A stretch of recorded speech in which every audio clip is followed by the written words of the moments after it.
ॐ विश्वं दर्पणदृश्यमाननगरी तुल्यन्निजान्तर्गतं पश्यन्नात्मनि मायया बहिरिवोद्भूतं यथा निद्रया यस्साक्षात् कुरुते प्रबोधसमये स्वात्मानमेवाद्वयं तस्मै श्रीगुरुमूर्तये नमः इदं श्रीदक्षिणामूर्तये बीजस्यान्तरिवाङ्कुरो जगदिदं प्राङ्निर्विकल्पं पुनः मायाकल्पितदेशकालकलना वैचित्रचित्रीकृतं मायावीव विजृम्भयत्यपि महायोगी वयस्वेच्छया तस्मै श्रीगुरुमूर्तये नमः इदं श्रीदक्षिणामूर्तये तस्मै श्रीगुरुमूर्तये नमः इदं श्रीदक्षिणामूर्तये। ॐ सहना भवतु सहनौ भुनक्तु सह वीर्यङ्करवावहै तेजस्विनावधीतमस्तु मा विद्विषावहै। ॐ शान्तिः शान्तिः शान्तिः। सदाशिवसमारम्भां शङ्कराचार्यमध्यमाम् अस्मदाचार्यपर्यन्तां वन्दे गुरुपरम्पराम्। ॐ 53મો શ્લોક આ બીજા અધ્યાયનો નિષ્કર્મ સિદ્ધિ. એમાં સંબંધ ગદ્યમાં કહે છે, સર્વસ્ય અનર્થ જાતસ્ય જિહાસિતસ્ય મૂલમ અહંકારઃ એવ તસ્ય આત્મ અનાત્મ ઉપરાગાત ન તુ પરમાર્થતઃ આત્મનઃ અવિદ્યયા તત્કાર્યેણ વા સંબંધઃ અભૂત અસ્તિ ભવિષ્યતિ વા તસ્ય અપરિલુપ્ત દૃષ્ટિ સ્વાભાવ્યાત. એટલે સુરેશ્વરાચાર્યજી બતાવે છે કે અહંકાર જે છે એ જ સંસારનું કારણ છે. પોતાની આત્મા સચ્ચિદાનંદ કહેવાને બદલે અહંકાર કહેવા પાછળનો આશય એ છે કારણ કે અહંકાર એ ચેતન જણાય છે. અહંકાર બીજું કશું નથી, અંતઃકરણ જ છે. પણ અંતઃકરણ જડ છે, હું તો ચેતન છું. હા, પણ અંતઃકરણ ચિદાભાસથી યુક્ત હોવાને કારણે ચેતન બનતું બને છે. અને એના કારણે એ સૂડો આપણે જેને કહીએ ને ગૌણ આત્મા છે. પણ એ ગૌણને જ આપણે, કારણ કે અહમવૃત્તિ ઉત્પન્ન થાય જેને અહંકાર કહેવાય. અંતઃકરણમાં અહમવૃત્તિ ઉત્પન્ન થાય ચિદાભાસને કારણે. અને અહમવૃત્તિનો વિષય સમગ્ર અંતઃકરણ. ઘટવૃત્તિનો વિષય ઘડો, અહમવૃત્તિનો વિષય શું સ્વામીજી? આખું અંતઃકરણ ચેતન બનતું બન્યું ચિદાભાસથી. અને ત્યારે અહમવૃત્તિ, અને એને કારણે એ અહંકાર જે છે જે ચેતન બનતો બને, પણ એ તો ખરેખર ચેતન નથી, એ તો ચિદાભાસને કારણે ચેતન બનતો બને છે. પરંતુ એને જ આપણે આત્મા કહીએ છીએ. વાસ્તવિક આત્મા જે સચ્ચિદાન છે એનું અજ્ઞાન હોવાને કારણે આ અહંકાર જે આત્માથી અભિન્ન છે, અત્યંત નજીક અભિન્ન, એને જ આપણે આત્મા કહીએ છીએ. જેમ ખરેખર ઘડાને ઘડો કહીએ, કારણ કે ઘડો એનો આત્મા જે છે માટી, એનું એસેન્સ, એનું સત્ય જે માટી જે છે એનાથી અત્યંત નજીક અભિન્ન છે.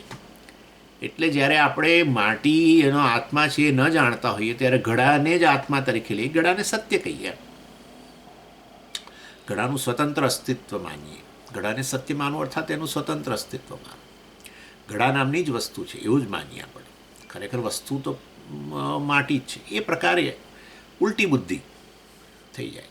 એવી રીતે વાસ્તવમાં અંતઃકરણ જ છે આ તો, અને ચિદાભાસ તો પછી એ તો અનાત્મા જ કહેવું જોઈએ.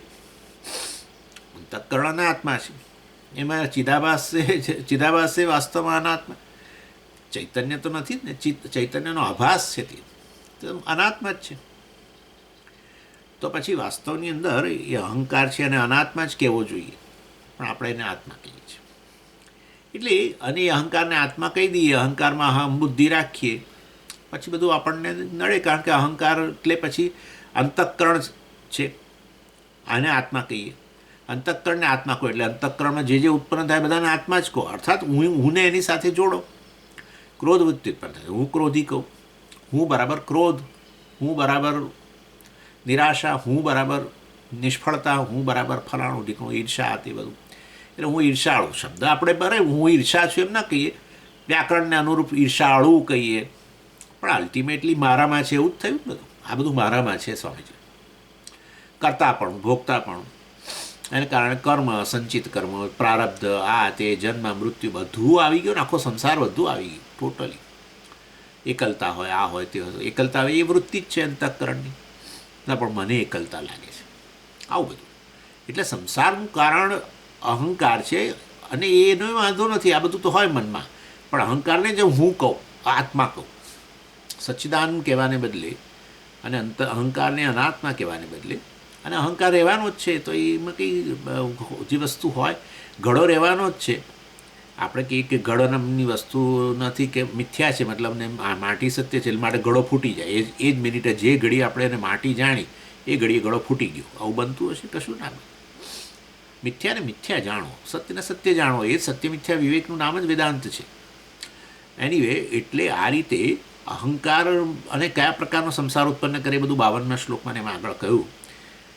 અને હવે પાછું એ અહંકાર ટોપિક જે છે, સંસારનું કારણ વગેરે બતાવી અને પછી એ અહંકાર વિશે આગળ વાત કરે છે કે એને આત્મા સાથે કોઈ સંબંધ નથી વગેરે. એટલે શું કહે છે? સર્વસ્ય અનર્થ જાતસ્ય મૂલમ. આ મૂલમ, મૂળ કારણ શાનું? સર્વસ્ય અનર્થ જાતસ્ય. આ બધા જ અનર્થોનું મનુષ્ય માટે આજે સર્વ અનર્થોનું મૂળ શું છે? કે વાસ્તવની અંદર આ અહંકાર છે, બતાવશે. અહંકાર હૈ એવ, અહંકાર જ એનું મૂળ છે. કેવો અનર્થ જાત છે? જાત એટલે સમૂહ, અનર્થોનો સમૂહ, અનર્થોનો આખો આખો એ ઢગલો. એકવાર અહંકારને કહી દીધું એટલે અનર્થનો ઢગલો થઈ ગયો બધો. અને કેવા અનર્થ? જિહાસિતસ્ય, જેને હંમેશા મનુષ્યમાંથી મુક્ત થવા માગે. એટલે વાસ્તવની અંદર આ કર્તૃત્વ, ભોક્તૃત્વ, આ તે બધાને કારણે ઘવાયની લાગણી, અપરાધની લાગણી, આ તે કર્મમાંથી મુક્ત થવા માગીએ. પ્રારબ્ધ કર્મો આપણને હેરાન કરતા હોય એટલે એમ થાય કે બધામાંથી છૂટીએ, જન્મ મરણમાંથી મુક્ત થવા ઈચ્છીએ.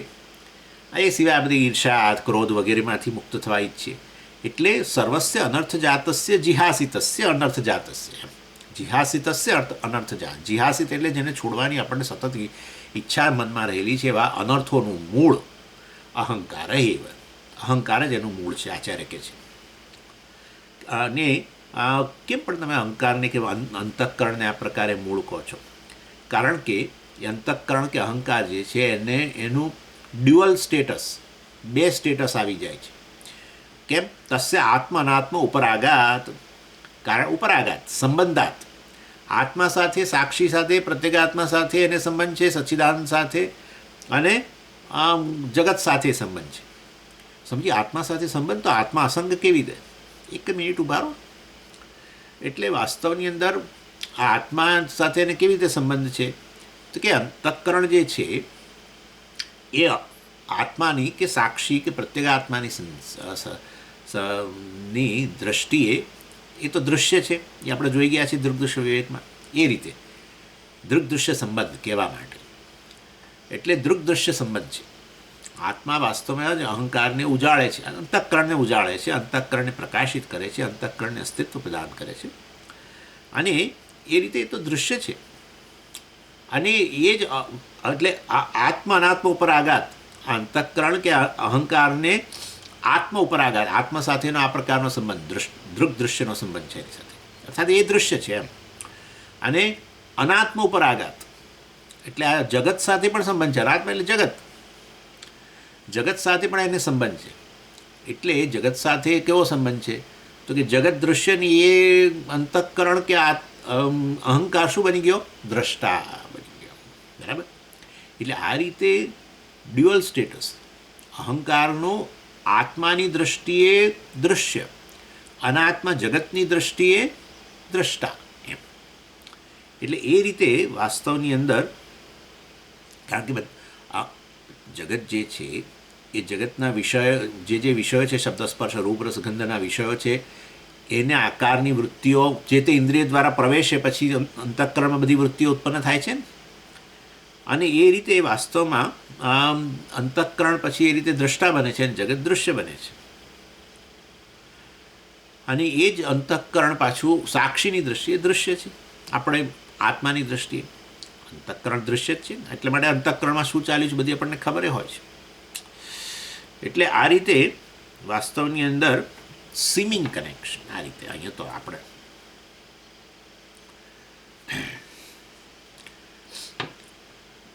પણ એટલે તો સાચું શું છે તો કે છે તું ખરેખર તો પરમાર્થતઃ આત્મના સંબંધ ન ભૂત. પરમાર્થતઃ આત્મા સાથે એને કોઈ સંબંધ નથી. ન ભૂત નહોતો, ન અસ્તિ એને અત્યારે પણ નથી, સંબંધ ન ભવિષ્યતિ ભવિષ્યમાં એને કોઈ સંબંધ નથી. કારણ કે અવિદ્યા વા તત્કાર્યેણમાં સંબંધ નાસ્તિ. અવિદ્યા અને એમાંથી ઉત્પન્ન થયેલા અંતઃકરણ વગેરે એની સાથે એને આત્માને કોઈ સંબંધ જ નથી. કેમ સંબંધ નથી? વસ્તુ હોય તો એની સાથે સંબંધ તો હોય જ નહીં, ના પણ છે જ નહીં ને. એટલે આત્માની દૃષ્ટિ ખરેખર સચ્ચિદાનંદ જે છે એ તો મિથ્યા, અંતઃકરણ તો મિથ્યા છે, અવિદ્યા મિથ્યા છે. મિથ્યા જે છે વાસ્તવની બધું સચ્ચિદાનંદ જ છે, પણ એ તો આ રીતે અવિદ્યા અને એનું કાર્ય બધું જણાય છે, અંતઃકરણ વગેરે બધું જણાય છે. એટલે અવિદ્યા મિથ્યા છે ને એમાંથી ઉત્પન્ન થયેલું અંતઃકરણ જગત વગેરે, અવિદ્યા એટલે માયા પણ કહી શકો. એના કારણે બધું આ જે છે જગત એ તો મિથ્યા છે. મિથ્યા હોય એને કઈ રીતે સંબંધ હોય સત્ય સાથે એ સમજાવો. ઘડાને માટી સાથેનો સંબંધ સમજાવો, આભૂષણનો સંબંધ સમજાવો, સોના સાથેનો કોઈ સંબંધ નથી. કારણ કે એનાથી સ્વતંત્ર કોઈ એવી વસ્તુ જ નથી જેની સાથે સંબંધ હોવા માટે બે વસ્તુ તો જોઈએ ને, સમાન સત્તાની, સમાન રિયાલિટીની, સેમ રિયાલિટીની બે વસ્તુ વચ્ચે સંબંધ હોય. અને માટે અંતઃકરણ જ વાસ્તવમાં તો આત્માથી અભિન્ન છે. અંતઃકરણ આત્મા જ છે. એ તો અવિદ્યાને કારણે અંતઃકરણના રૂપમાં જણાય છે. અવિદ્યાને કારણે વિવિધ નામરૂપ બધા. એના માટે મોડેલ આપ્યું હતું, આપણે જોઈ ગયા ગઈકાલે વેદાંત સારમાં મોડેલ આપ્યું. બેમાંથી આ એના અવિદ્યા કે માયાના આ 3 ગુણ ને આ એમાંથી આ બધું સત્વગુણમાંથી આ બધા ભેગા થઈને મહાભૂતોના અંતઃકરણ ફલાણું. આ બધું એ તો ખાલી એક કહેવા માટે, કારણ કે આ બધું અનુભવીએ છીએ એટલે આ બધું આત્મા છે એમ કહી દઈએ તો સીધું તો તમે આવો જ નહીં બીજા ક્લાસમાં. પછી બીજા ક્લાસમાં ના આવો, કારણ કે આ બધાનો અનુભવ કરીએ છીએ આપણે. અને તમે હું કહું કે આવું કશું છે જ નહીં, આ બધું સચ્ચિદાનંદ છે, પણ બીજું અમને જણાય છે એ બધું ખોટું, તમારા મનનો ભ્રમ છે આવું કહું તો. એટલે તો તમને થાય કે આ ભ્રમિત થયેલા છે મહાત્મા. એટલે ચાલો હવે આપણે કહેવાનો આશય છે. એટલે આ પ્રકારે જે અનુભવાય છે એ વસ્તુને સમજાવી તો પડે જ ને. અનુભવનું વિશ્લેષણ કરવાનું કામ જ શાસ્ત્રનું છે. અનુભવનું વિશ્લેષણ કરવાનું કામ વિજ્ઞાનનું છે. એવું ને એવું અહીંયા શાસ્ત્રનું છે. ભૂરા આકાશનો અનુભવ થતો હોય તો આ સીધું વિજ્ઞાન તમને કે આવું કોઈ છે, કશું છે જ નહીં, ભૂરા આકાશ નામની વસ્તુ જ નથી, તો તમે વિજ્ઞાનને ફગાવી દો, તમારા વિચારને ન ફગાવો. તમારો વિચાર જે છે ભૂરું આકાશ છે એ જે તમારા મનમાં છે નિર્ણય, એને તમે ન ફગાવો, તમે વિજ્ઞાનને ફગાવો. વિજ્ઞાનના નિર્ણયને ફગાવો, તમારા નિર્ણયને તમે રાખો. પણ જો વિજ્ઞાન સમજાવે કે આ ભૂરું આકાશ જે તમને અનુભવ થાય છે એ આવા કારણે થાય છે, ખરેખર નથી, ખરેખર આ વસ્તુ જે છે એ ભૂરા આકાશ નામની વસ્તુ નથી, એમ કરીને સમજાવે તો તમે પછી સ્વીકારો. એવી ને એવી રીતે આપણા અનુભવોને સમજાવે છે. અંતઃકરણનો અનુભવ થાય છે જ, અંતઃકરણનો દ્રષ્ટાના રૂપમાં અનુભવ છે, અંતઃકરણનો દૃશ્યના રૂપમાં અનુભવ છે, બધું છે ને. અને એ રીતે વાસ્તવની અંદર ખરેખર આત્માથી અન્ય કશું છે જ નહીં બતાવવા માટે આ બધું પછી વિશ્લેષણ કરીને બતાવાય છે. એની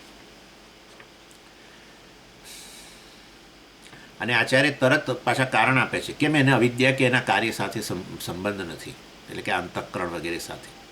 અપરિલુપ્ત દૃષ્ટિ સ્વભાવ્યાત, કારણ કે પરિલુપ્ત એટલે વાસ્તવમાં લોપ થઈ જવું. અપરિલુપ્ત જેનો કદી લોપ ન થતો તો એવી દ્રષ્ટિ, આત્મા જે છે એવી દ્રષ્ટિ છે, અથવા એવો દ્રષ્ટા છે. ચાલો, આત્મા એવો દ્રષ્ટા છે કે જેનો ક્યારેય લોપ થતો નથી.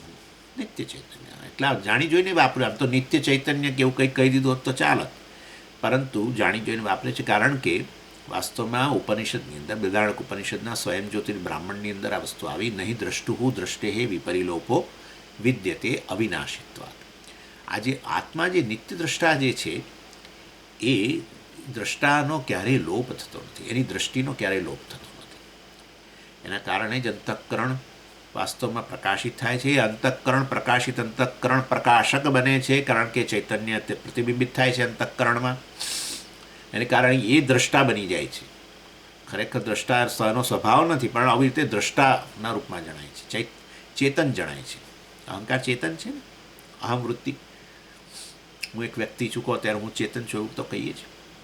એટલે વાસ્તવમાં એવો અહંકાર પછી જગતને પ્રકાશિત કરે છે. એટલે આ રીતે આત્માના પ્રકાશ, આત્મા જે નિત્ય દ્રષ્ટા જે છે એના પ્રકાશથી, પ્રકાશ એટલે અહીં ચૈતન્ય જ્ઞાન પ્રકાશ, એનાથી અંતઃકરણ પ્રકાશે છે. અને અંતઃકરણ પ્રકાશિત થયેલું અંતઃકરણ પ્રકાશક બનીને, અહંકાર બનીને પછી જગતને પ્રકાશિત કરે છે. અને તે હસ્તામાં લખ્યું સ્તોત્રમાં પણ આ આત્મા માટે આવો શબ્દ વપરાયો ખરો. નિત્યોપલબ્ધિ સ્વરૂપોહમ આત્મા. નિત્ય ઉપલબ્ધિ, નિત્ય ઉપલબ્ધિ, નિત્ય જ્ઞાન, નિત્ય મતલબ ચૈતન્ય પ્રકાશ. એ જ નિત્યોપલબ્ધિ સ્વરૂપ અહમ, આ મારું સ્વરૂપ છે. એટલે આ થયું પેલા 53મા શ્લોકનું આ સંબંધ ગદ્ય.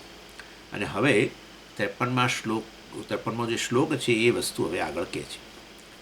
દૃશ્યમ અનુરક્તમ તદ્દ્રષ્ટુ દૃશ્યમ દ્રષ્ટુરનુરંજિતમ અહમ વૃત્યો ભયમ રક્તમ તન્નાશે દ્વૈતમાત્મનઃ. એટલે દૃશ્યાનુરક્તમ તદ્દ્રષ્ટુ દૃશ્યમ દ્રષ્ટનુરંજિતમ અહમ વૃત્યો ભયમ રક્તમ તન્નાશે દ્વૈતમાત્મનઃ.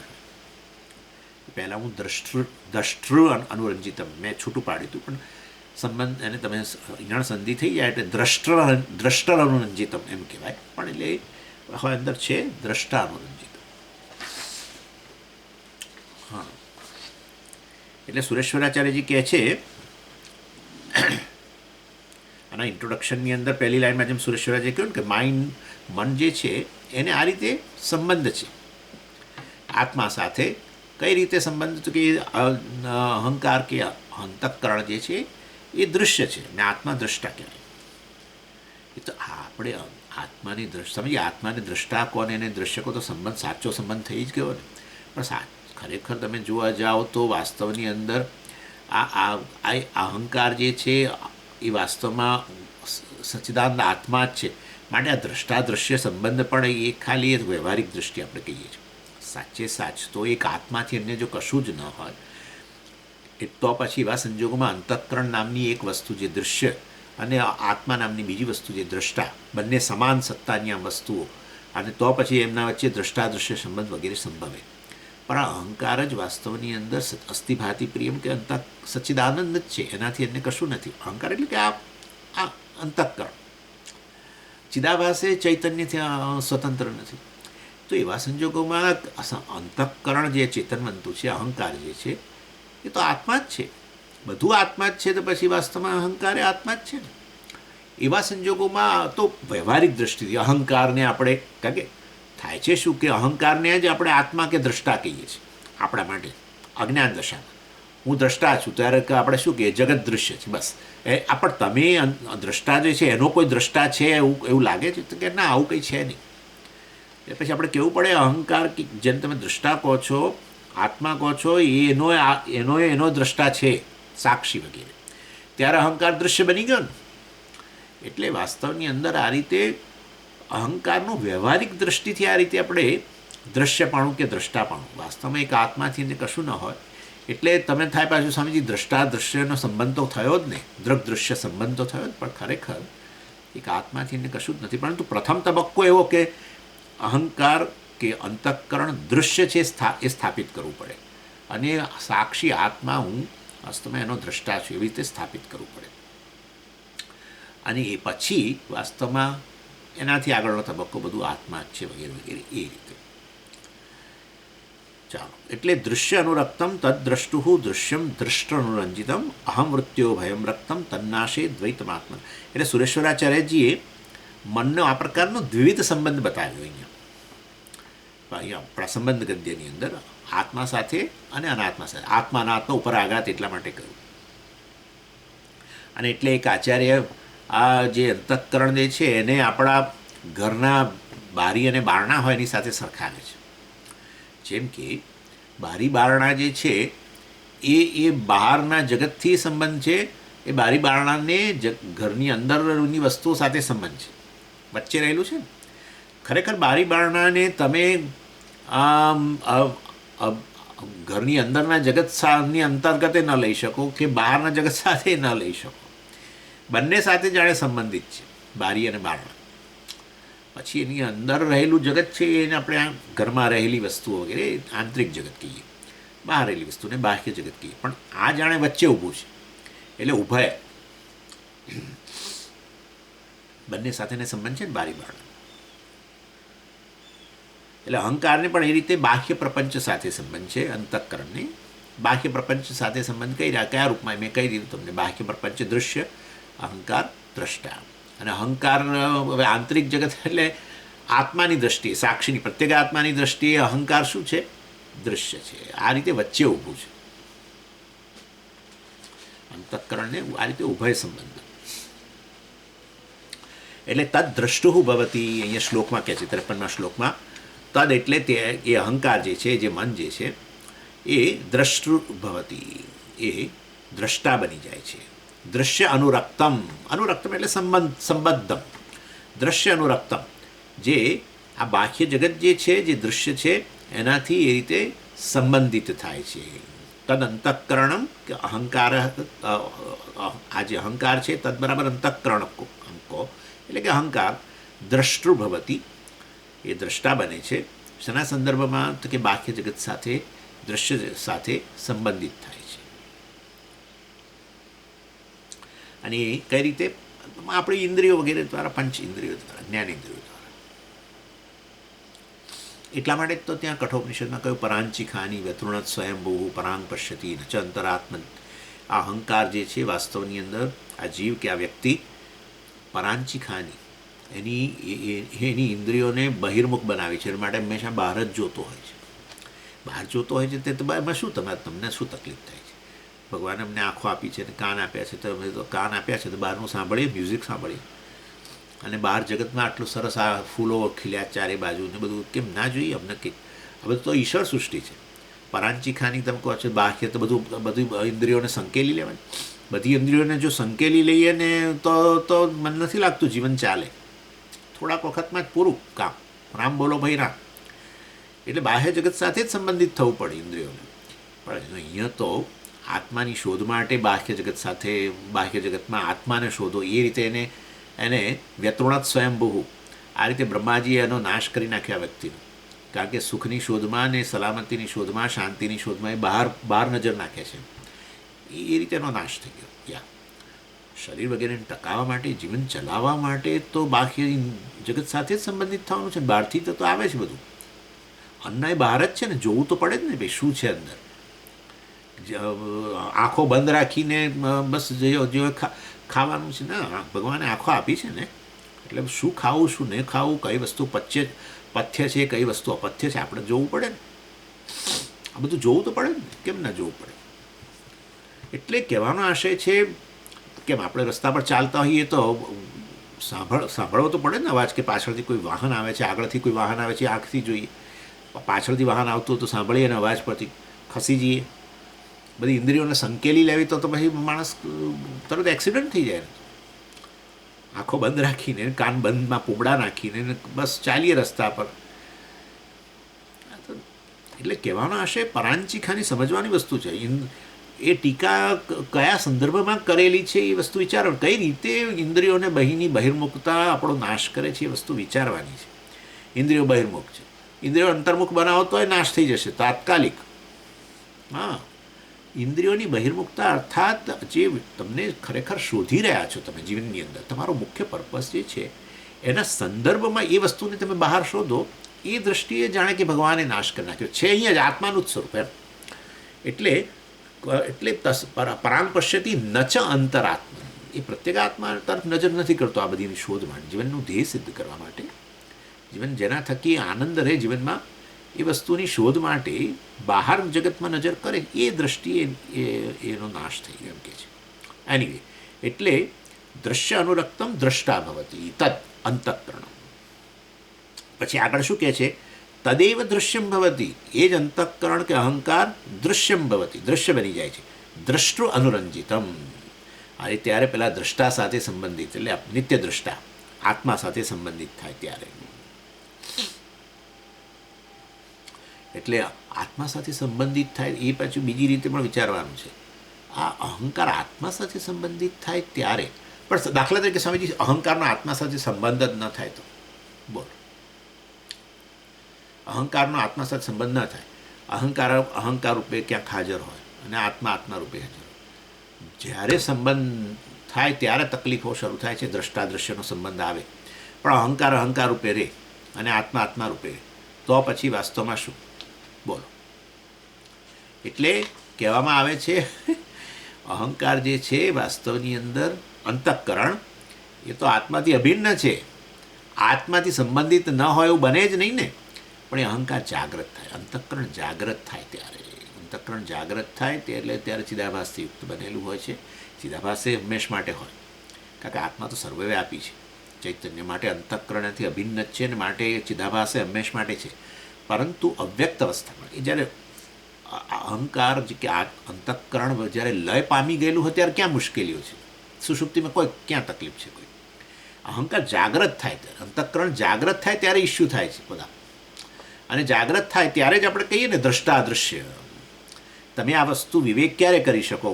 હું આત્મા નિત્ય દ્રષ્ટા છું, અંતઃકરણ વગેરે તો દૃશ્ય છે, અંતઃકરણ દૃશ્ય છે, અનાત્મા છે, એવું ક્યારે કહો? જાગ્રત અવસ્થામાં. સુષુપ્તિમાં તો આવું કહેવાનો અર્થ જ નથી, પણ જાગ્રતમાં આવું કેમ કહેવું પડે? કારણ કે અહંકારને જ આત્મા કહીએ છીએ માટે. એટલે અહંકાર અનાત્મા છે અને હું એનો દ્રષ્ટા છું. આ રીતે દ્રષ્ટા દૃશ્યનો સંબંધ, દૃગ દૃશ્યનો સંબંધ સ્થાપીને આત્મા વિવેક કરીને તમે એ જાગ્રત કાળે જાણી શકો. આ વિચારવાનું આપણે. એટલે મન જ્યારે આત્મા સાથે સંબંધિત થાય ત્યારે, મન કે અંતઃકરણ કે અહંકાર, તદેવ દૃશ્યમ ભવતી, દ્રષ્ટુ અનુરંજિત. અનુરંજિતમ એટલે સંબદ્ધમ, જ્યારે એનાથી સંબંધિત થાય, કનેક્ટેડ. પણ કનેક્શન તો છે જ હંમેશ માટે, પણ આ દૃગ દૃશ્યનો સંબંધ તમારા માટે ત્યારે જ સ્થાપિત થાય જ્યારે તમે જાગો, અહંકાર જાગ્રત થાય ત્યારે. અહંકાર લય પામી ગયેલો હોય આત્માની અંદર ત્યારે તો ક્યાં પછી પ્રશ્ન જ ઊભો થાય છે.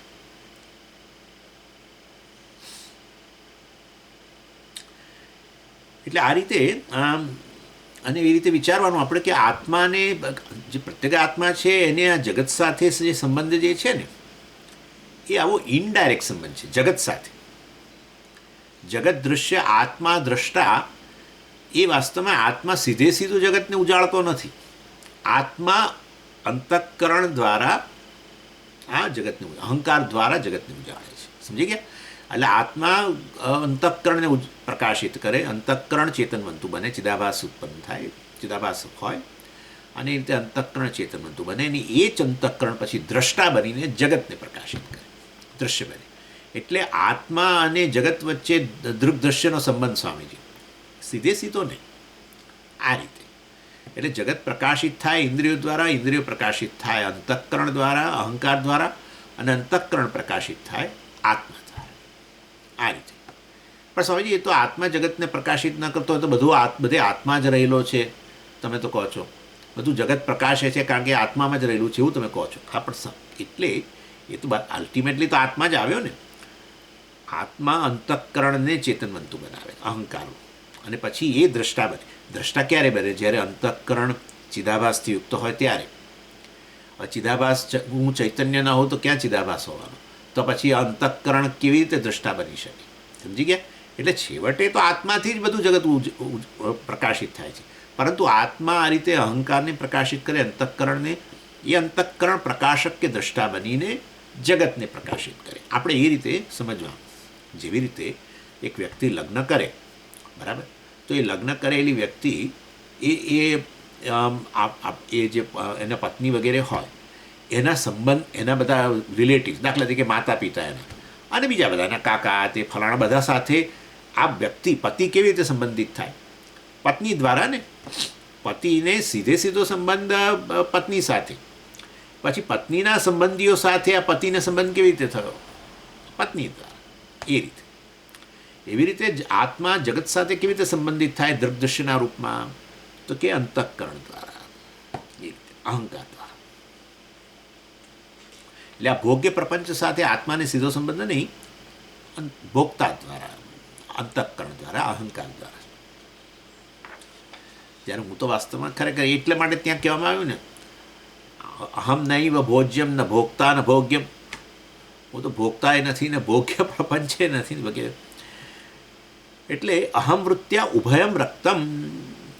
જો અહમવૃત્યા એટલે અહંકાર દ્વારા, અહમવૃત્તિ દ્વારા વાસ્તવની અંદર આજે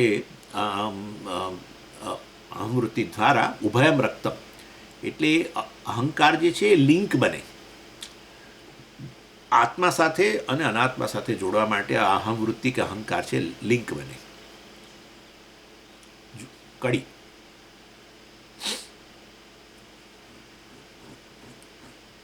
ઉભયમ એટલે બંને, આંતરિક જગત એટલે અંતઃકરણ વગેરે એ પણ પ્રકાશિત થાય, બરાબર છે, અને બાહ્ય જગત પણ પ્રકાશિત થાય. ઉભયમ. કેવી રીતે આ વસ્તુ સિદ્ધ કરશો? તો કે બહુ સરળતાથી આ તો સિદ્ધ થઈ જાય છે. કેવી રીતે? કે જાગ્રત અને સ્વપ્નની અંદર જ્યારે આ લિંક હાજર હોય છે, અહંકાર હાજર હોય છે, અંતઃકરણ હાજર હોય છે, ત્યારે વાસ્તવની અંદર આ જગતનો અનુભવ થાય છે. બધા જ અનુભવો થાય છે એ વખતે. અને આંતરિક જગતનો એ અનુભવ થાય છે.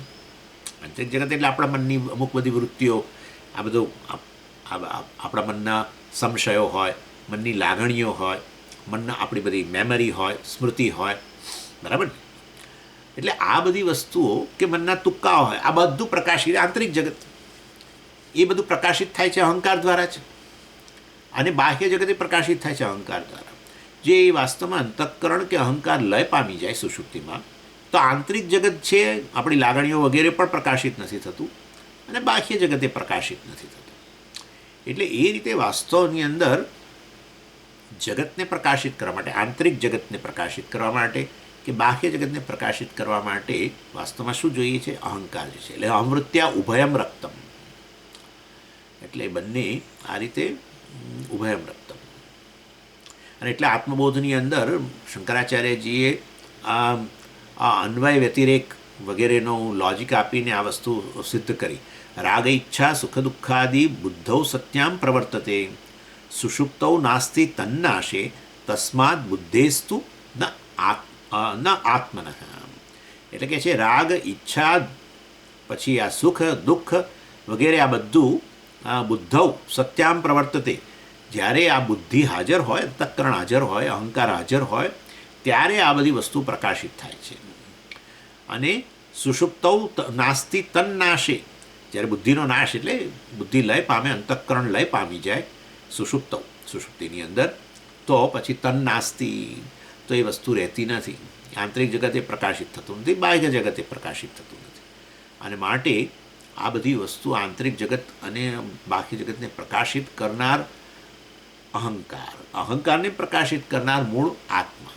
એટલે આ રીતે આત્મા બધાને પ્રકાશિત કરે, પરંતુ અહંકાર દ્વારા, અંતઃકરણ દ્વારા એ વસ્તુ કહે છે. જો આત્મા સીધે સીધો પ્રકાશિત કરતો હોય ને, આત્મા તો નિત્ય ઉપલબ્ધ છે, ત્રણેય અવસ્થાઓમાં, સુષુપ્તિમાં ઉપલબ્ધ જ છે, બરાબર ને? આઈ તો હાજર જ છે. હું સૂતો કહું છું તો પછી હું તો સૂતેલો નથી. સમજી ગયા તમે? જો હું સૂઈ ગયો હોઉં તો એ અનુભવ કોને થયો? હું સૂતેલો છું. હું હાજર છે સુષુપ્તિનો અનુભવ કરનારો. સમજો, હું સૂતો છું સ્વામીજી, આ બરાબર છે, પણ એ અહમ જાગ્રત છે. એનો અર્થ એવો થયો કે આ સુષુપ્તિનો અનુભવ થાય છે એ કહેવા માટે વાસ્તવની અંદર અહમ હાજર છે. એ અહમ એટલે આત્મા, અહીંયા અહંકાર નહીં. એટલે હસ્તની અંદર સુષુપ્તિ એ આત્માની સુષુપ્તિ, આત્માની સુષુપ્તિ એટલે સુષુપ્તિ અનુભવ, મિથ્યા અનુભવ વાસ્તવમાં એ આત્માથી પ્રકાશિત થાય છે. એટલે હું જાગ્રત અવસ્થામાં હું હાજર હોઉં, અને એ જ પછી જાગ્રત અવસ્થા જાય તો હું સુષુપ્તિમાં હાજર હોઉં, તો એનો અર્થ કે અહમ તો સૂતોય નથી, જાગ્રત થયો તો નિત્ય જાગ્રત કહેવું પડે, નિત્યોપલબ્ધિ, નિત્ય દ્રષ્ટા. એટલા માટે ત્યાં કહ્યું દ્રષ્ટુ દ્રષ્ટે વિપરિલોપો ન વિદ્યતે, ક્યારે એનો લોપ થતો જ નથી સુષુપ્તિમાં. અહંકારનો લોપ થઈ જાય છે તો અહમવૃત્તિ તો જતી જ રહે છે. પણ અહંકાર જતો રહ્યો કેવી રીતે ખબર પડે? તમારામાંથી વ્યક્તિપણું નથી હોતું, તમારામાં વ્યક્તિપણું નથી હોતું. અત્યારે જે છે કે હું એક વ્યક્તિ છું, જીવ છું, આ જગ્યાએ બેઠેલો છું, આ સમય છે અત્યારે, આવી બધી જે સભાનતા છે એમાં નથી રહેતી. અહંકાર હોય તો પછી વાસ્તવમાં દેશકાળની પણ સભાનતા હોય. અહંકાર દેશકાળ અંતર્ગત છે, અંતઃકરણ જ છે, અને માટે વાસ્તવમાં દેશકાળની સભાનતા નથી રહેતી. અહમ વિશે તમે અત્યારે જે બધું બોલો છો એ એમાં નથી બોલી શકતા, એટલે અહંકાર ત્યાં ગેરહાજર છે.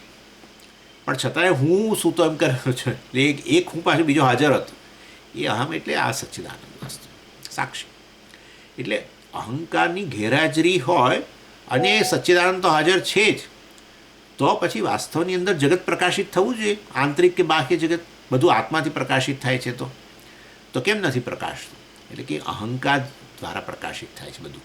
એ અહંકાર ગેરહાજર છે, માટે આંતરિક કે બાહ્ય જગત, આપણી આંતરિક જગત એટલે આ બધું લાગણીઓ, આ તે બધું સ્મૃતિ, આ બધું એ કે બાહ્ય જગત કશું પ્રકાશિત. એટલે અહંકાર જરૂર આત્માથી પ્રકાશિત થાય છે, પરંતુ જગત આંતરિક કે બાહ્ય અહંકાર દ્વારા પ્રકાશિત થાય છે. સીધું આત્મા પ્રકાશિત નથી કરતો. બસ એ વસ્તુ અહીં કહે છે. એટલે પેલો અન્વય કયો? અન્વય એટલે આ કે જ્યારે બુદ્ધિ હાજર, બુદ્ધો સત્યામ, એટલે સત્યામ એટલે બુદ્ધિ જ્યારે હાજર હોય ત્યારે વાસ્તવમાં બધા આંતરિક જગત બધું જણાય છે. રાગ, ઈચ્છા, આ તે ફલાણું બધું કે બાહ્ય જગત જણાય છે. અને બુદ્ધિ નાશ પામે, એટલે બુદ્ધિ એટલે અંતઃકરણ કે અહંકાર, એ જ્યારે લય પામે, નાશ એટલે એ લય પામી જાય, તો આ કશું આંતરિક કે બાહ્ય જગત જણાતું નથી, અને વ્યતિરેક કહેવાય. એટલે આ રીતે અન્વય વ્યતિરેક લોજિક દ્વારા આપણને આત્મબોધની અંદર શંકરાચાર્યજીએ સમજાવ્યું કે આંતરિક બાહ્ય જગતનો જે અનુભવ થાય છે એ અહંકારથી પ્રકાશે છે, પણ અહંકાર પોતે જ વાસ્તવમાં ઉછીના પ્રકાશથી પ્રકાશે છે, ચૈતન્યથી પ્રકાશે છે. ચિદાભાસને કારણે અંતઃકરણ જ્યારે ચેતન બનતું બને ત્યારે આપણે એને અહંકાર કહીએ છીએ. ચિદાભાસયુક્ત મન જે છે એને જ આપણે અહંકાર કહીએ છીએ. અને એ રીતે વાસ્તવની અંદર આ આત્મા સીધો પ્રકાશિત થતો નથી, સંબંધિત થતો નથી જગત સાથે, એમ આંતરિક કે બાહ્ય જગત સાથે અહંકાર દ્વારા સંબંધિત થાય. કયો સંબંધ? દૃગ્દૃશ્યનો સંબંધ. એટલે તન્નાશે આત્મનઃ અદ્વૈતમ સિદ્ધ્યતિ, એટલે જ્યારે અહંકાર વગેરે નાશે એટલે અહીંયા લય પામી જાય ત્યારે આત્મનઃ અદ્વૈતમ સિદ્ધ્યતિ, આત્માનું અદ્વિતીયપણું રહે છે. આત્માથી એને કશું રહેતું જ નથી. એ તો કહીએ છીએ સુષુપ્તિની અંદર આ દ્વૈતાત્મક જગત જ નથી રહેતું.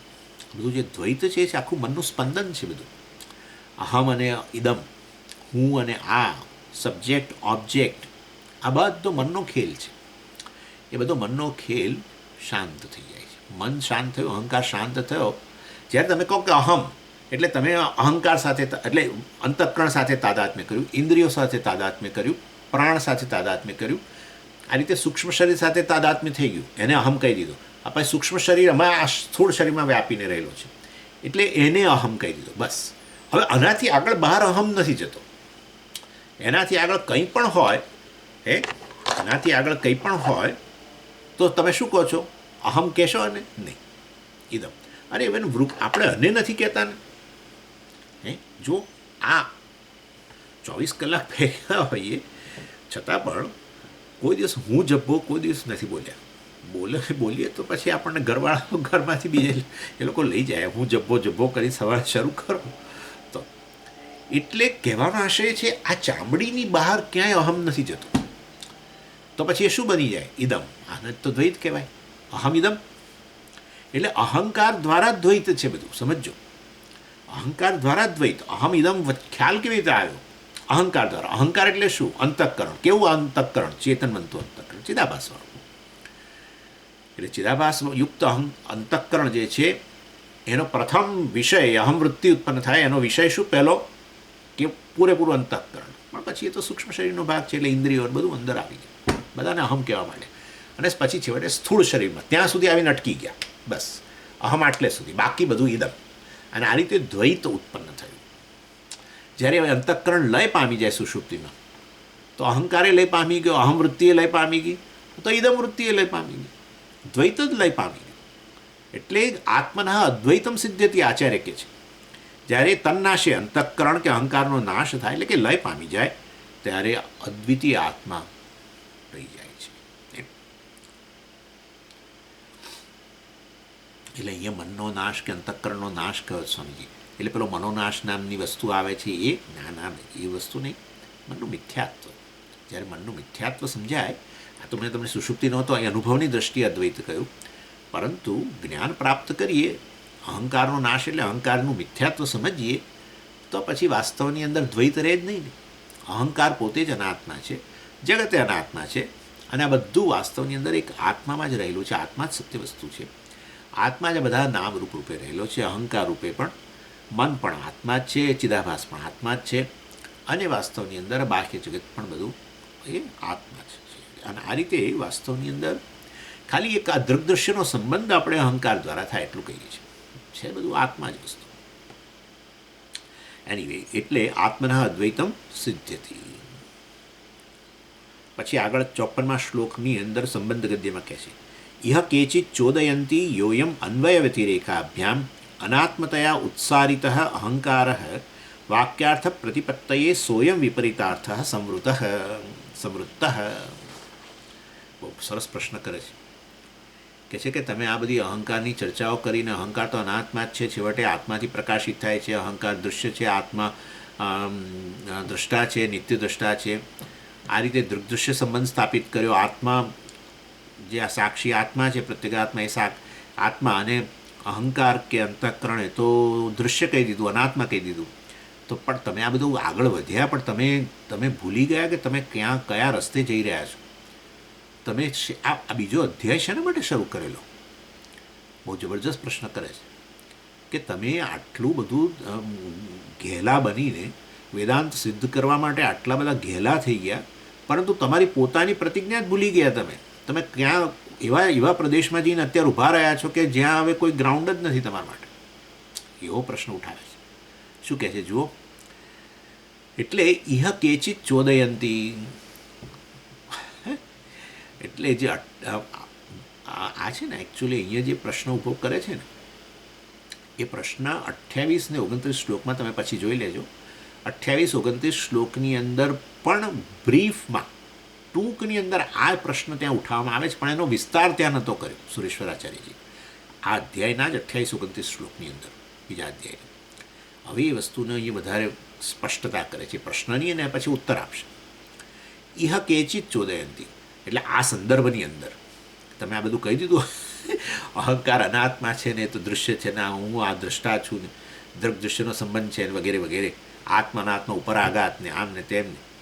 એટલે કે આ સંદર્ભની અંદર કેચિત કેટલાક લોકો પૂર્વ પક્ષીઓ ચોદયંતી આ પ્રશ્ન ઉઠાવે છે. શું છે કે તમે આ તમારો વેદાંતનો ઉપદેશ શું છે કે આ છે ને, કે મન જે છે એ અહંકાર છે, અંતઃકરણ અહંકાર છે, અને અંતઃકરણ અનાત્મા કે આત્મા? અનાત્મા. એટલે કે અહંકાર અનાત્મા કે આત્મા? અનાત્મા. એટલે તમે આ અહંકારને વાસ્તવમાં અનાત્મા કહ્યો કે જેથી કરીને તમે વાસ્તવમાં આ મહાવાક્ય જે છે તત્વમસી વગેરેની સમજ તમે અમને આપી શકો. એટલે તમારો જે ઓરિજિનલ બીજા અધ્યાયનો વિચાર, બીજો અધ્યાય તમે એટલે માટે શરૂ કર્યો મહાવાક્ય વિચાર, એની અંદર તમે તત અને ત્વમ બંને સમજાવવાનું. પહેલાં તમે ત્વમ પદનો વિચાર શરૂ કર્યો, અને એ ત્વમ પદનો વિચાર કરતાં કરતાં તમે ત્વમને અહીંયા અહંકાર કહ્યો, અને અહંકાર કયો એટલે એ અનાત્મા થઈ ગયો. બરાબર છે, અહંકાર અનાત્મા છે, સંસારનું કારણ છે, બધું કહ્યું. બરાબર છે, બિલકુલ સાચું. પણ તમે ભૂલી ગયા કે મહાવાક્યની અંદર શું છે? ત્વમ તત અસી. ત્વમ તત અસી. ત્વમ એટલે આ અહંકાર, તું અહંકાર, એ અહંકાર તમે અહીંયા અનાત્મા સિદ્ધ કરી દીધો. હવે એને તમે મહાવાક્યની અંદર, મહાવાક્ય એટલે સમીકરણ, એટલે તું અહંકાર, તત એટલે બ્રહ્મ ઈશ્વર, એટલે વાસ્તવમાં તું અનાત્મા ઈશ્વર કે બ્રહ્મ આત્મા છું. આવું કઈ રીતે બને? તમે અહીંયા ત્વમનો અર્થ કર્યો છેવટે અહંકાર અને એ સંસારનું કારણ ને બધું બનાવ્યું, અને કહ્યું એ તો અંતઃકરણ છે, અનાત્મા છે, દૃશ્ય છે, હું તો સચ્ચિદાનંદ આ નિત્ય દ્રષ્ટા છું, એ અને અંતઃકરણ દૃશ્ય છે, અંતઃકરણ દૃશ્ય છે, અનાત્મા છે. પણ એ ત્વમ પદનો અર્થ જો અહંકાર હોય ને એ અનાત્મા હોય, તો એનું પેલા આત્મા સાથે ઇક્વેશન કેવી રીતે થાય? તું તે છે, તે એટલે કોણ? બ્રહ્મ. એટલે તું અહંકાર અનાત્મા, તે બ્રહ્મ એટલે કે આત્મા છે. આવું બને. અનાત્મા બરાબર આત્મા, આવું ઇક્વેશન કોઈ દિવસ થાય. એટલે કહે છે અહંકાર ઉત્સારિત, તમે અહંકારને આ રીતે નેગેટ કર્યો અનાત્માના રૂપમાં, દૃશ્યના રૂપમાં, અનાત્મતયા, અનાત્માના રૂપમાં.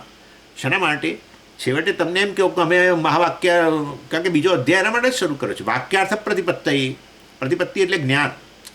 મહાવાક્યના અર્થનું જ્ઞાન આપવા માટે તમે અહીંયા અહંકારને આ રીતે અનાત્મા સિદ્ધ કર્યો, પરંતુ અહંકાર એક તો ત્વમ પદનો અર્થ છે, અને એ ત્વમને તત્ સાથે સરખાવ્યું છે, તત્વમસી. તો તત્ બ્રહ્મ છે અને ત્વમનો અહંકાર અર્થ કરો છો, અને અહંકારને તમે ઉત્સારિત કર્યો મતલબ અનાત્મા છે, દૃશ્ય છે, એ રીતે કહો છો. તો ત્વમ બરાબર અહંકાર અનાત્મા, તે બ્રહ્મ આત્મા છે, અનાત્મા આત્મા છે, આવું તમે સિદ્ધ કરવા માંગો છો. અનાત્મા બરાબર આત્મા, આ સમીકરણ, આ મહાવાક્ય. સ્વયં વિપરીતાર્થ સમૃત. અને એ વાસ્તવની અંદર કેવું છે? આ તો વિપરીત. તમે ક્યાં, તમે શું સિદ્ધ કરવા નીકળ્યા હતા અને ક્યાં શેમાં આવીને ઊભા રહી ગયા. વિપરીતાર્થ એટલે કાઉન્ટર પ્રોડક્ટિવ ના કહીએ આપણે. તમારે જે સિદ્ધ કરવું હતું એના કરતાં તમે ઉલટું સિદ્ધ કર્યું એમ. અને જે સમૃદ્ધ એટલે એને આ રીતે સિદ્ધ થયું, એમ થયું મતલબ સમૃદ્ધ. વિપરીતાર્થ, વિપરીત અર્થ સિદ્ધ થઈ ગયો. શાનો? મહાવાક્યનો. ત્વમ બરાબર અહંકાર, તું એટલે કે અહંકાર, અને અહંકાર અનાત્મા દૃશ્ય, એ બરાબર બ્રહ્મ. આવું તો ના હોય સમીકરણની અંદર. સમીકરણને બંને સાઈડ સરખી હોય. અનાત્મા બરાબર આત્મા એવું ના હોય. નહીં તો પછી એનો અર્થ થયો કે બ્રહ્મને અનાત્મા કહી દો. જો ત્વમ બરાબર તત્, એ અનાત્મા બરાબર આત્મા, તો બ્રહ્મ કે પરમાત્માને શું કહેવાનો? અનાત્મા કહો, જડ કહો, દૃશ્ય કહો, ચાલશે. જડ ચેતન નહીં, બ્રહ્મ ચૈતન્ય. ના ના ના. એટલે આવો પ્રશ્ન અહીંયા ઉઠાવે છે, બહુ જબરજસ્ત જવાબ આપશે. અને એમાં આપણને ઘણી વસ્તુ શીખવા મળશે કે વાસ્તવની અંદર આ જે શાસ્ત્રના શબ્દો હોય છે, એ શબ્દના 3 પ્રકારના અર્થ હોય છે, અને સંદર્ભને આધારે શબ્દનો અર્થ લેવાનો. એ બધું ઉદાહરણથી એટલું સરસ સમજાવે છે હવેના 3-4 શ્લોકોની અંદર. એનીવે, અહમ અહંકાર ઉત્સારિત, આ અહંકાર જે છે એને તમે આ રીતે નકાર્યો અનાત્મતયા, અનાત્માના રૂપમાં, મિથ્યાના રૂપમાં, માયાના કાર્યના રૂપમાં. અવિદ્યા તત્કાર્યેણ એવા સંબંધ નાસ્તિ, અવિદ્યા કે એનું કાર્ય અહંકાર, કશા સાથે એને કોઈ સંબંધ નથી, જડ છે, આમ તેમ. અન્વય વ્યતિરેકાભ્યામ, તમે અન્વય વ્યતિરેકનો ઉલ્લેખ કર્યો વગેરે. એટલે પૂર્વપક્ષીએ કહે છે આચાર્યને કે તમે આ બધું કર્યું બહુ ઉમદા હેતુથી. તમારો હેતુ શું હતો? વાક્યાર્થ પ્રતિપત્તિ. તમારે અમને વાક્યાર્થનું જ્ઞાન આપવું હતું, મહાવાક્યનું જ્ઞાન, કે તું બ્રહ્મ છે, તું જીવ નથી, એ તમારે જ્ઞાન આપવાનો તમારો ઉમદા, તમારો પેલો હેતુ હતો. પરંતુ સહ એટલે એ તમારો જે પ્રયત્ન છે આ અમને આવું સુંદર જ્ઞાન આપવાનો, હું પરમાત્મા છું એ પ્રકારનું જ્ઞાન આપવાનો તમારો જે ઉમદા હેતુ હતો, એ વિપરીતાર્થ સમૃત.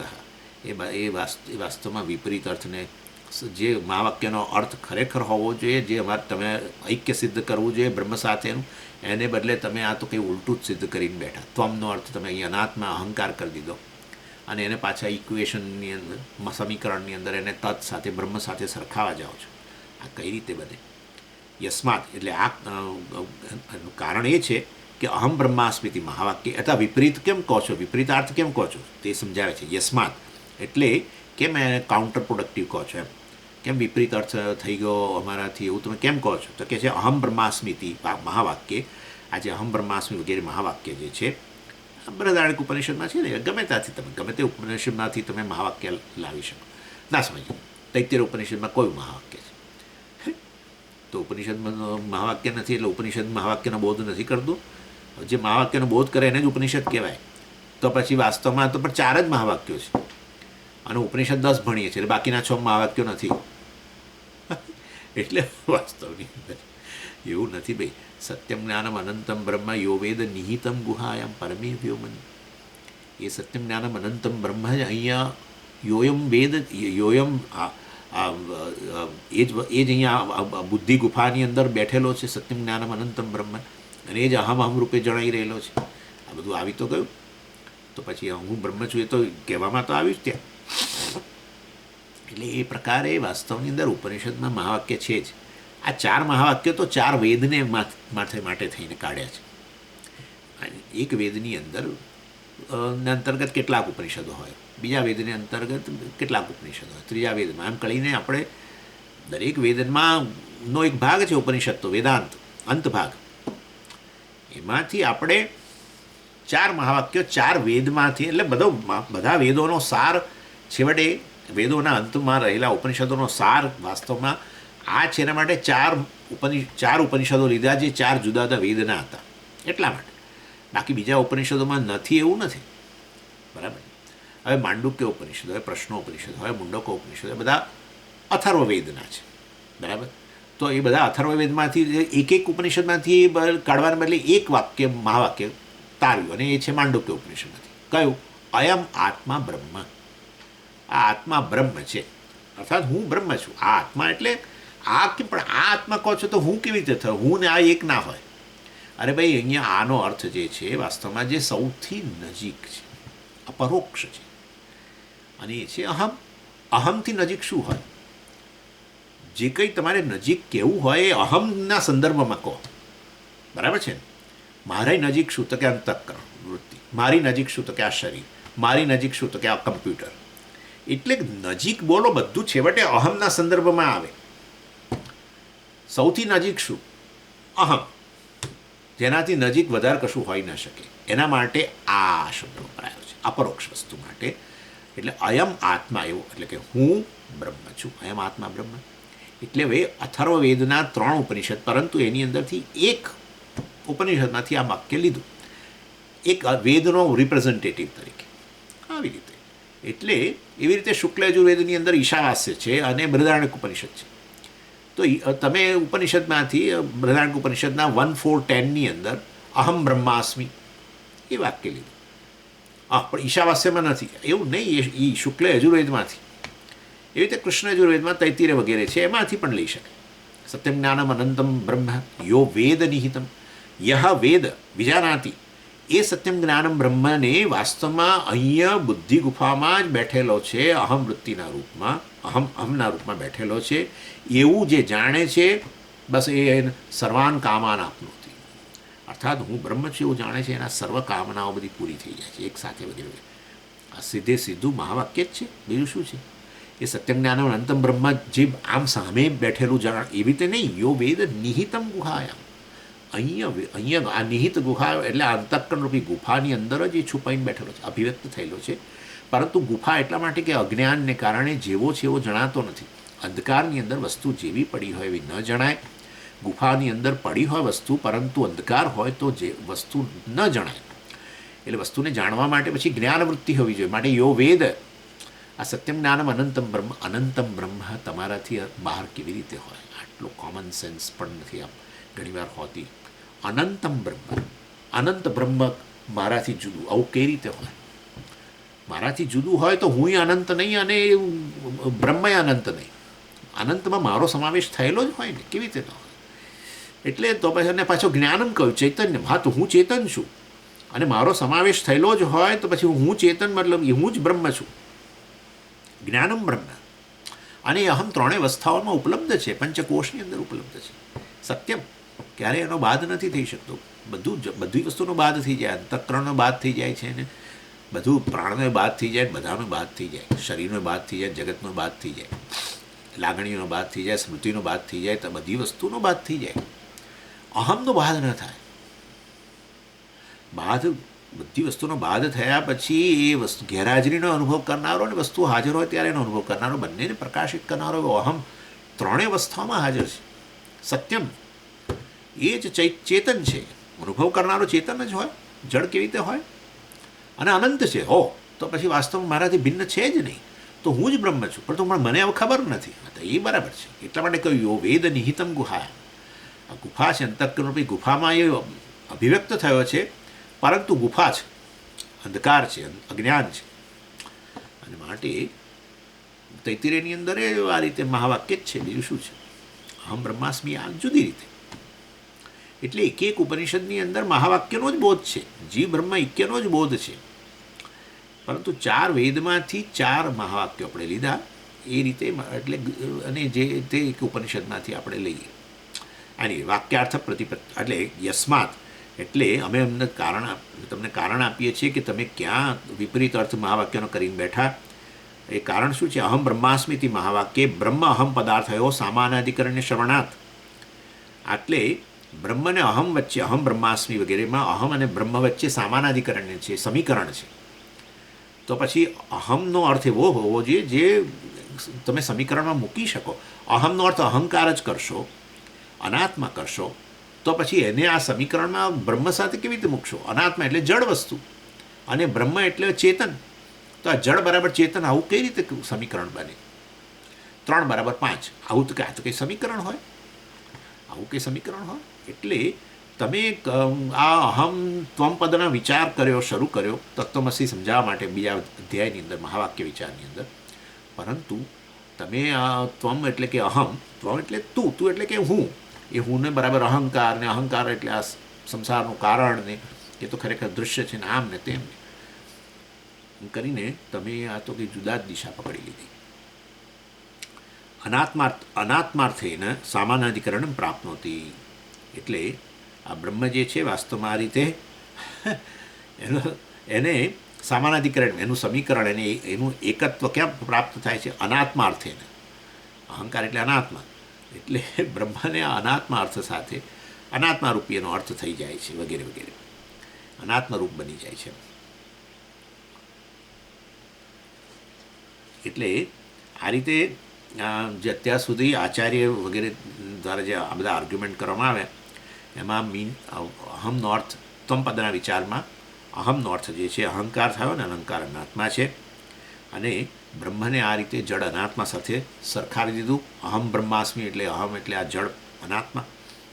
તો વાસ્તવની અંદર અને પછી તો બધું આવે ને. અહંકાર તો વિકારીએ છે, દ્રષ્ટા, શ્રોતા, મનતા વગેરે, કરતા, ભોગતા, ફલાણું દીકણું સતત, બરાબર.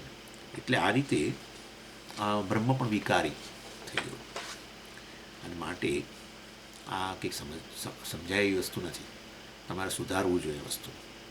એટલે પછી આપણે સ્માઇલ આપ્યું ખાલી, અને પછી આગળ હજુ થોડુંક રહ્યું છે એની અંદર જ હજુ તો આમાં પણ એ આપણે પછી આગળ આવતી વખતે જોઈશું. ઓમ પૂર્ણમદ પૂર્ણમિદમ પૂર્ણાત પૂર્ણમુદચ્યતે પૂર્ણસ્ય પૂર્ણમાદાય પૂર્ણમેવાવશિષ્યતે. ઓમ શાંતિ શાંતિ શાંતિ. હરિ ઓમ શ્રી ગુરુભ્યો નમઃ. હરિ ઓમ.